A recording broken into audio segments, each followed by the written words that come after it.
Hi everybody, Dacob here. Welcome back to Essentially Dacob, the fragrant perfume shrine. Boy oh boy, it's June.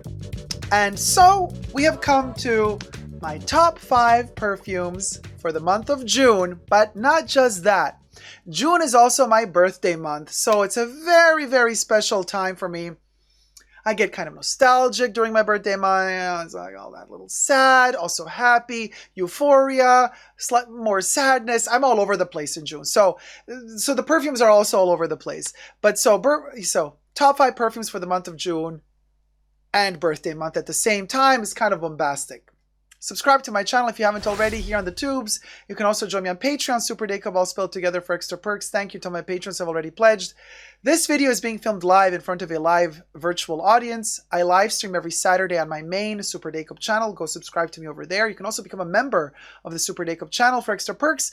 So I live stream every Saturday. So cue in my co-conspirators. Hi everybody. Thank you so much, Silala. Happy birthday month. Thank you so much, sweetie. So of course, share with me what your top 5 for the month of June are, but also try to guess as we're going along here, and I'm showing you if you're live now with me, try to guess which 5 I'm going to pick for myself. And also be sure to join me on Patreon as well as become a member on my main channel, because tier 2 patrons and members are going to get access next week for a special live show before the main show, a pre-show for tier 2 members and patrons of Behind the top 5 perfumes for the month of June. The entire psychology behind the construct of this selection of these 5 perfumes is going to be an exclusive live stream video just for my tier 2 members and patrons. Okay, now, so the month of June, for who's been following me for several years now, knows.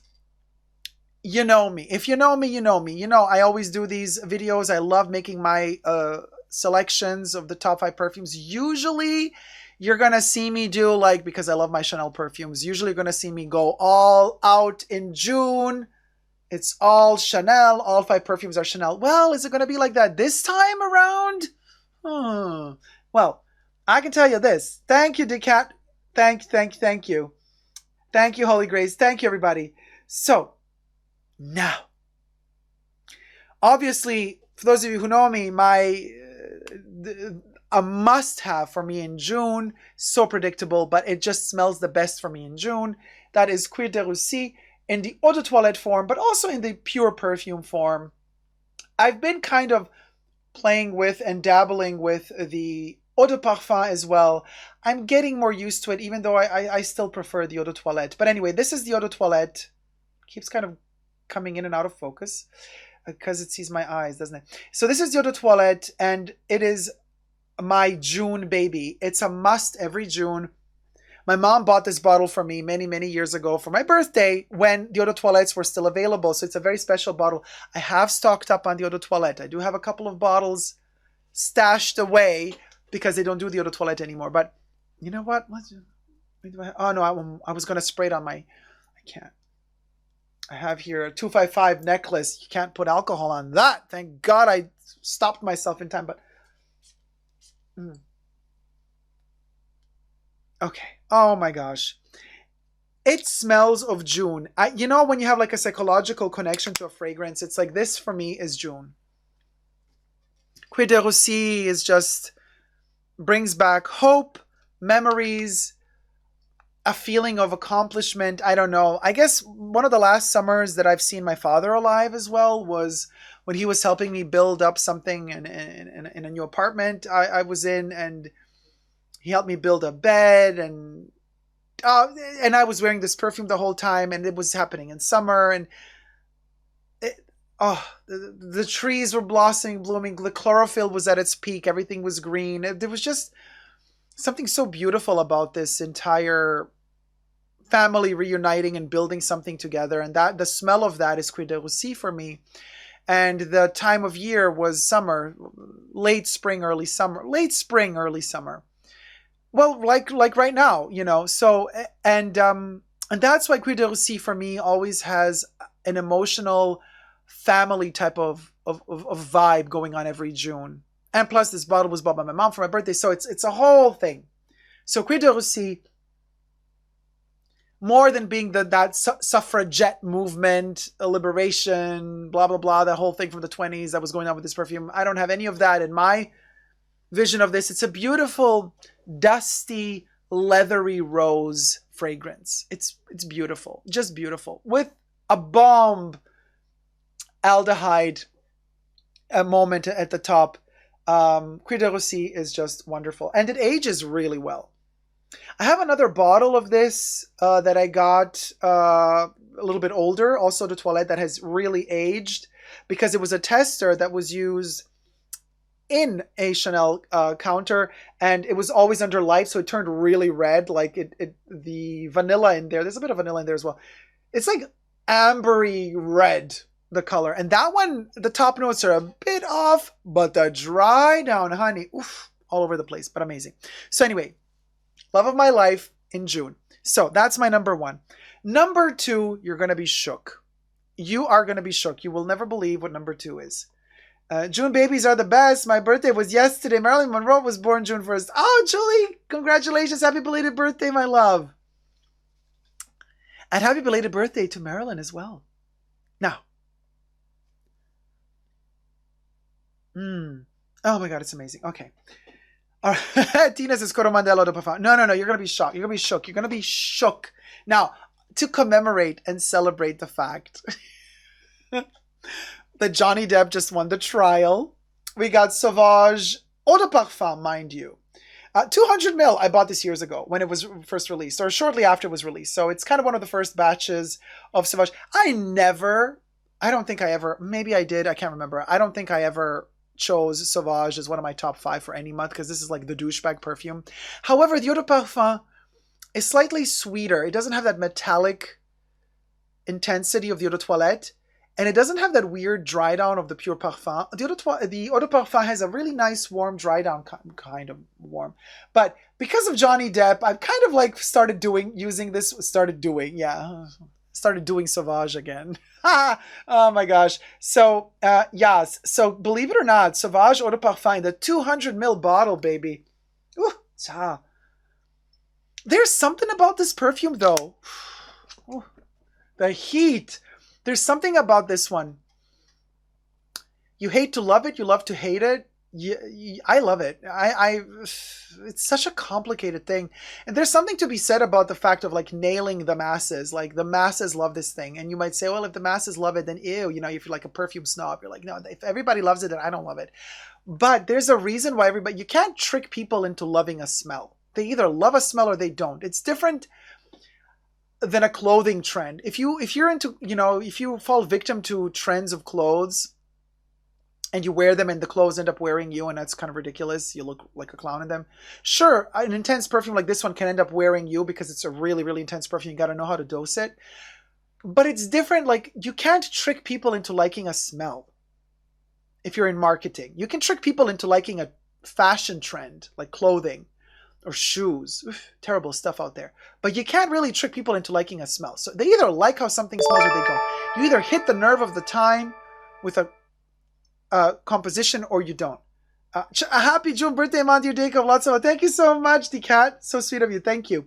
So this is what happened with this one. It hit the nerve of the Demachy. I'm not a fan of Demachy for Dior, but thank God he's gone. And I'm so looking forward to what Francis Kurjan is going to do at Dior. But Sauvage Eau de Parfum in particular is a good one, and I am really enjoying it, being happy for Johnny Depp that he won the trial. So this is a great, great, great thing. Now, my third fragrance, and by the way, none of them really have necessarily a time of day when I would use them or not use them. I could wake up and be in the mood for Sauvage, or I could also not wear it the whole day and just wear it at night. I could wake up and start with Cuir de Russie immediately or not. Now, my number 3. Hey, Callie Vandiver, glad you made it. Oh, madams, Elixir, Sauvage Elixir is your favorite? I still got to get acquainted with that one a bit better. You know what I mean? Silala says, I just bought the boyfriend Sauvage Parfum. I love it. Sorry, not sorry. I'm telling you, there's something about it, right? Anyway, so my number 3, of course, thinking of my mom. And it just makes me happy whenever I smell this. It's Giorgio Beverly Hills. So it is my birthday month, and I am enjoying Giorgio because this is my mom's favorite perfume. actually. I mean, she wears several perfumes. Uh, this is a fingerprint magnet. It's a slightly older batch. This one was made in the US. It's not the UK edition. It's not the France edition. It's not the Spain edition. This is the US of A edition, baby. Oh my God. The ylang ylang, the buttery gardenia in here, that pineapple note. Oh, all the white florals in here. It's delicious. Oh, it's delicious. Oh, it's delicious. Look at this beauty. Look at this golden juice. I even love the bottle. I love Giorgio Beverly Hills. It's just such an 80s powerhouse, and it's a beautiful, beautiful fragrance. You got to know how to dose this one, but it is a masterpiece of the early 80s. It was released in 1981.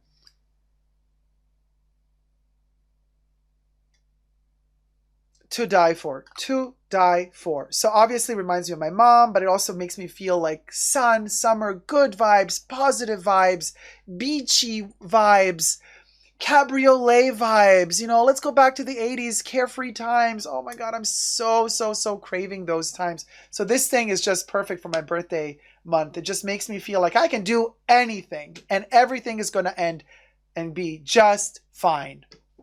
Live and ferret. Now, number 4. Oh, hold on. My powder just opened. Number 4 is very fascinating because I actually got it last year for my birthday.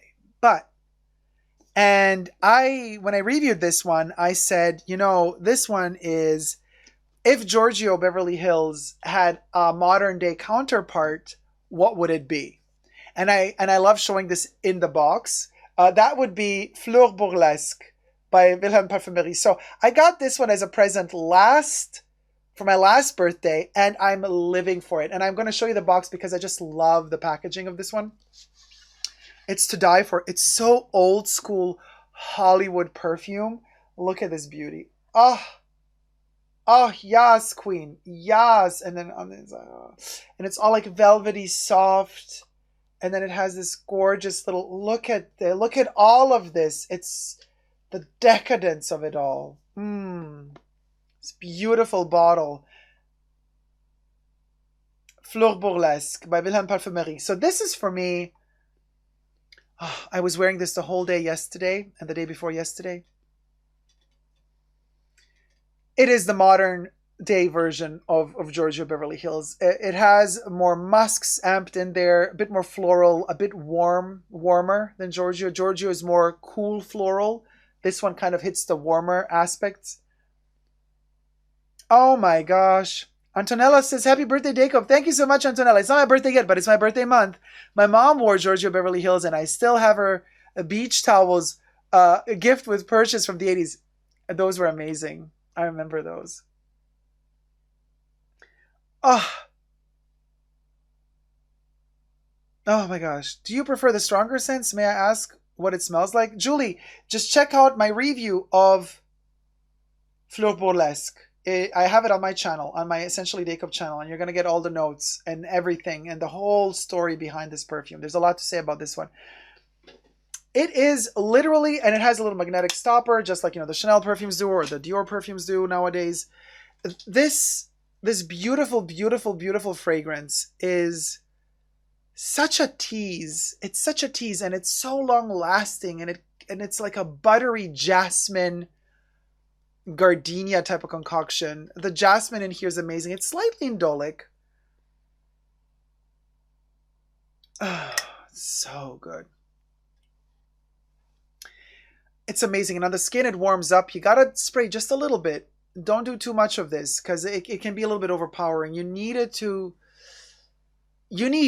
crave you, not the other way around. So you need to always underspray this one. It develops its fullest potential when it's slightly undersprayed. What a wonderful perfume. Positive vibes, anything goes. Like when you're wearing this, you really feel like the world is your oyster. Sky is the limit. Look at this gorgeous little stand it comes on. This beautiful, thick cardboard box here. Oh my gosh. Okay, this baby is my number 4. And Flor Burlesque, I bought one for my mom because I know that she loves Giorgio Beverly Hills. So she has a bottle of this as well. And I stocked up on this one. I have a backup as well. Oh, living for it. Okay. Now, my number five, well, my number five, it's my birthday month, and one of the, if not my favorite perfume of all time. I can't really say, is it my favorite of all time? Difficult. But you know, I love it so much. Chanel number 5, the Pure Perfume. I know, super boring of me to choose Chanel number 5, but the Pure Perfume. And I have my little 7.5 ml spray rechargeable container in lacquered metal. This thing is so beautiful. Look at this is pure luxury, you guys. Oh my God. It's divine. It's divine. The aldehydes, the jasmine, the may rose, the ylang ylang, the slight delicate incense, the patchouli, all the other flower, the peach. Oh my gosh, everything. You name it, it's in here. To die for. So Chanel number. Oh, there's a little droplet. Let me just put it there. And it's so bizarre how this one develops. You know, Ernest Beau was supposed to like be inspired by snow, and this is kind of the smell of snow, and it does have that feeling, and that's why a lot of people also love this in winter, and Chanel does all their special ad campaigns to promote the sales of this during Christmas. And it does really suit very well the cold winter months. But if you try to break that pattern psychologically and you start pushing yourself to use it also in summer, man, is this thing beautiful in summer. So unexpected, so fresh, so effervescent, so new. People that tell you, oh, you know, it's such a grandma perfume, they have no clue what they're talking about. They have no clue what they're talking about. This thing is so groundbreaking. Still to this day, when I smell the Pure Perfume Chanel number 5, my heart skips a beat. It's just that beautiful. And it just makes me, again, feel like $1 million. It makes me feel like I'm special. It's my birthday month. I want to be happy, even though, as I said, my birthday does make me a little bit depressed as well. But these perfumes help me kind of zhuzh it up and make me feel like, you know what, it's all going to be good. It's all going to be good. And it makes me so happy to be alive. Could you imagine, like, what were the chances, you guys? Think about it. I mean, for us, like perfume addicts, right? To think that in this infinite universe, what were the odds that a planet would form that has potential for life on it? Already a trillion, gazillion, gabillion to none. And then after that, what were the odds that humans would form? And then what were the odds that you would be born? Like, the odds just get thinner and thinner. It's like impossible. It's easier to win the lottery than to exist. And then to exist in a time where somebody, some genius, composed this, and to be alive, to be able to smell this every day, it's a miracle to me. It's like a gift. It's a gift. I'm like so happy when I get to smell Chanel number 5. I feel like, oh my God, I can't believe I won the lottery ticket. To be alive in a time where this perfume exists, it doesn't get much better than that. It really doesn't. Amazing. These are my top 5. Now, because it's my birthday month, let's, I have a number 6 as well. But just because, but it's a special occasion, okay? I don't usually do this, but this is a special occasion, not just because it's my birthday, but also because it is its birthday, and we are going to do more for this perfume as well this year, because God knows Chanel isn't going to do anything for it. Chanel number 22, baby. The Eau de Toilette. Yes, this one has turned very dark and ambery because this one is a bit older, and the vanilla in there and the incense, they just went ballistic. This is the Eau de Toilette. And, is this thing ripe? Oof. Man, is this thing divine. This thing is divine. And obviously, since I have number 5, we had to get the smaller sister. Number 5 was released, the Pure Perfume, in 1921. Chanel number 22 was released a year later, in 1922. Also Ernest Beau. These are literally like one pendant to the other. They literally go hand in hand. It's kind of like the smaller sister of Chanel number 5. But don't be fooled by Chanel number 22. It's not any less exceptional than Chanel number 22, than Chanel number 5. It's less abstract for sure. It's warm. You know, I always say number 22 is the only Chanel perfume that actually gives. It's a giving perfume. The other Chanel perfumes are more cool and detached, but this one gives. Oh my God, is it beautiful? And Chanel number 22 is celebrating its 100th birthday this year. 2022 is the year in which I'm making this video, and Chanel number 22 was released in 1922. So it's 100 years old. So of course I had to choose this one as as a special mention in my top 5 perfumes for the month of June, my birthday month. So we're going to be celebrating number 22. I don't know exactly the month in which number 22 was released back in 1922. But doesn't matter. We're going to celebrate it for my birthday. We're also going to celebrate it for Coco's birthday in August. You know, this one is going to get a special celebration for me. I know Chanel doesn't care for it. They don't think that it's going to sell, so they're not even going to acknowledge that number 22 is reaching 100 years this year. It's super sad. Well, as far as I know, thus far, what my sales associates have been telling me in the beauty boutiques, they're like, no, we don't know anything about Chanel number 22 receiving some special treatment this year, which is super sad to me because this thing is, you want to talk legacy of Chanel, number 22 is the legacy of Chanel. Bottom line. And I mean, like, if you're not going to acknowledge that, then you're just money crazy and nothing more. So pardon me, Wendy Williams moment. So respectless of them to not acknowledge number 22 and not give it like a proper royal treatment from the brand. Anyway, you guys, Debbie's throwing shade at the advent calendar from last year by saying, yeah, you get an advent calendar with 22 days. Haha. 22 is better than number 5, in opinion, just a fact. Not an opinion, just a fact, says Madame. These are my top 5. Let me know your top 5 in the comment section down below. And never give up on love. Subscribe.